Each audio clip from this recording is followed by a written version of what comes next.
This is Cayalá, and we came here to see if this is the future of how cities should be built, because while it might look like a gorgeous old city, all of this you see behind me was built in the last 12 years. And I came down here to explore this architectural marvel and discover why Cayalá is also one of the most controversial construction projects in all of Central America. So, is this how we should be building cities of tomorrow? Or are there other questions? Because as I started researching, I came across a ton of fascinating stuff. Intrigue, land use rights, and if this truly is the best for the people of Guatemala City. So let's see if we can't figure this out together. I'm Ricky, and this is 2 Da Vinci. This video is sponsored by the CCAN Action Fund. When I first saw pictures of this place, it almost looked too good to be true. So I knew I just had to come down here and see it for myself. It really looks as if this utopia perched on the hill overlooking the capital had always been here, just like the architects, engineers, and marketers are keen on repeating. Seriously, the architecture is stunning, mixing classical and colonial elements with modern touches and perfect finishes.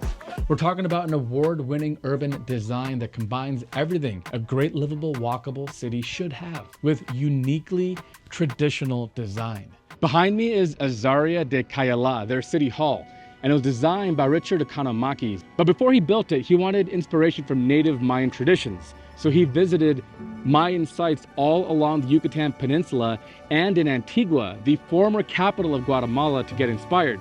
And that led to this. If you look at the top of the columns, you'll see maize or corn at the tops. And this entire step structure leading up is inspired by a Mayan pyramid.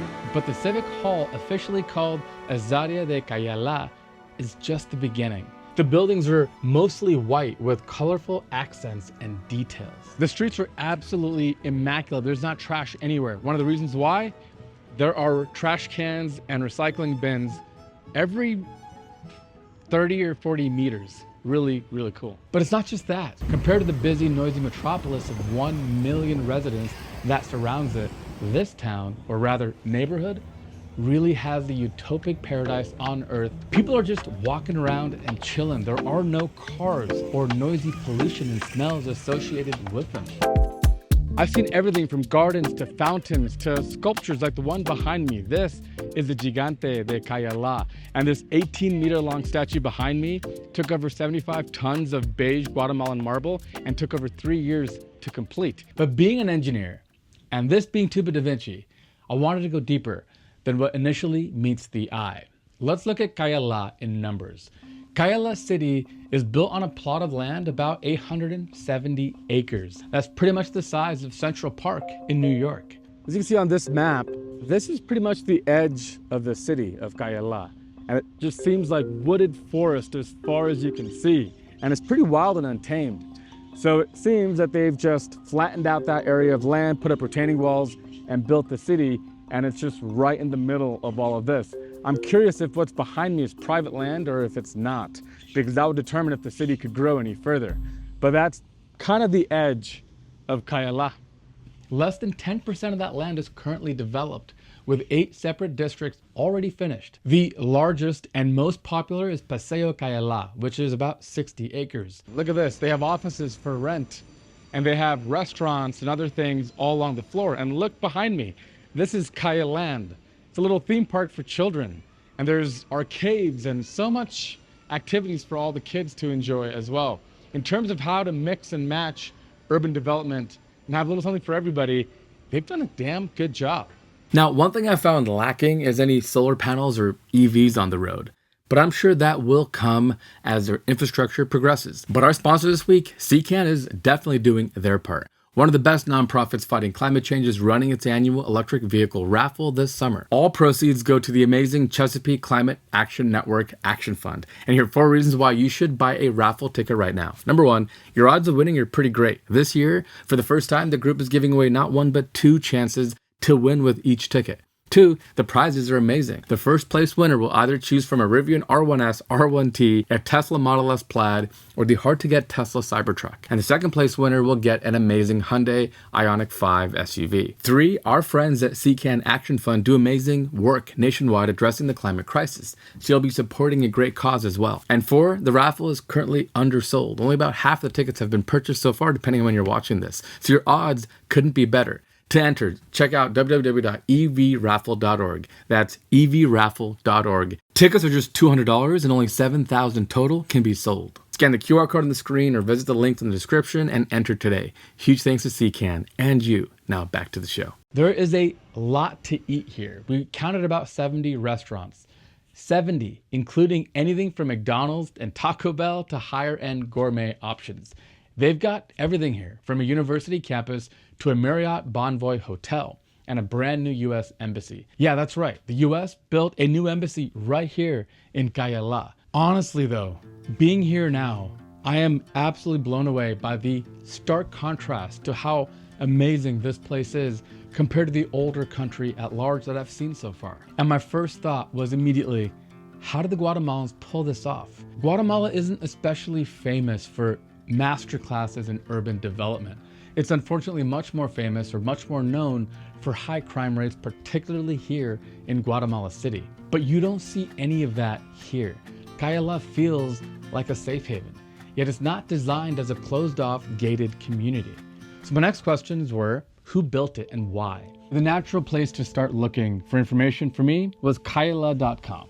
Cayalá is being built and developed by Grupo Cayalá, a premium real estate development company owned and operated by one of Guatemala's wealthiest and most powerful families, the Leals. I also found that Grupo Cayalá hired Estudio Urbano, an architecture firm led by Pedro Pablo Godoy and Mario Fernandez Sanchez, a couple of very talented architects who went to Notre Dame and specialize in traditional construction design. They teamed up with Economakis from South Bend and got one of the best urban planners in the world on board, architect Leon Creer from Luxembourg, who specializes in new classic architecture and new urbanism. I found that Creer was the key to Cayalá's success. He was responsible for laying out Paseo Cayalá, the most important quarter of the entire development. And yeah, he won an award for it.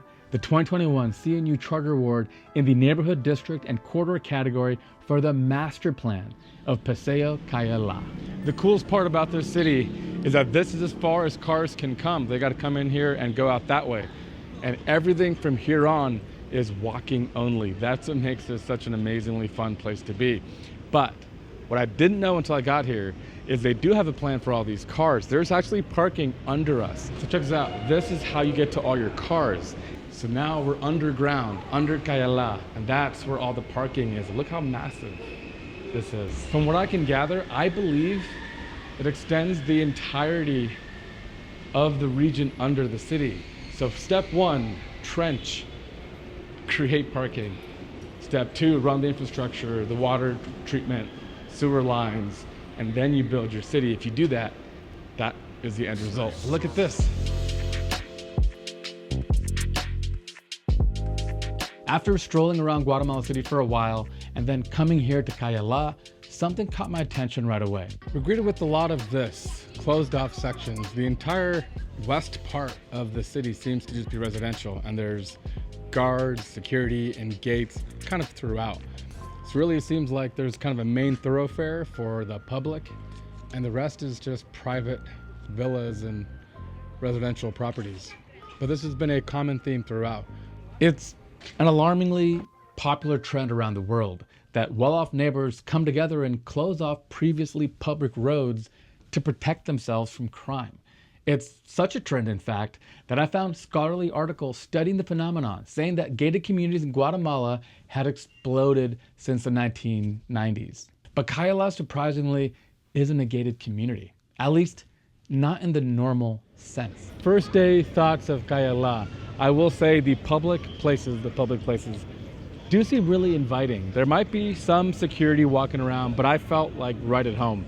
And it's also a really good mix of locals and tourists. I think they've nailed it. And look around, look at the level of occupancy at every restaurant. There's just tons of people. This is a thriving city. Now, I ventured that way over to where the private homes are, more the residential side. And that mood completely changed. As you can see, there's gate security guards, there's traffic cones, there's a clear air of you're not supposed to be here. Now, to be fair, we have gated communities back home as well.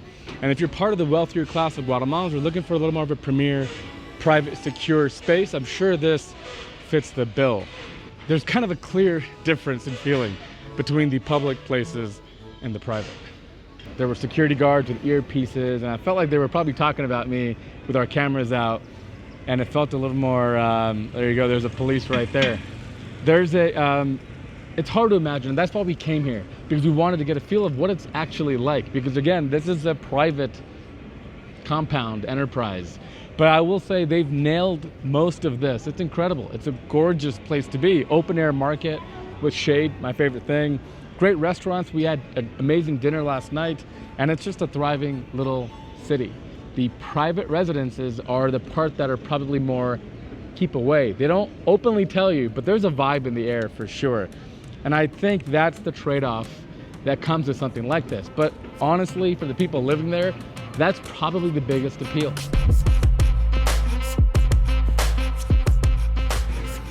It's 8:30, it's still lively. As long as the stuff is open, people will be here. As soon as it closes, it becomes like a complete ghost town, as you would imagine, because everything here is private and closed. But 8:45, still going strong.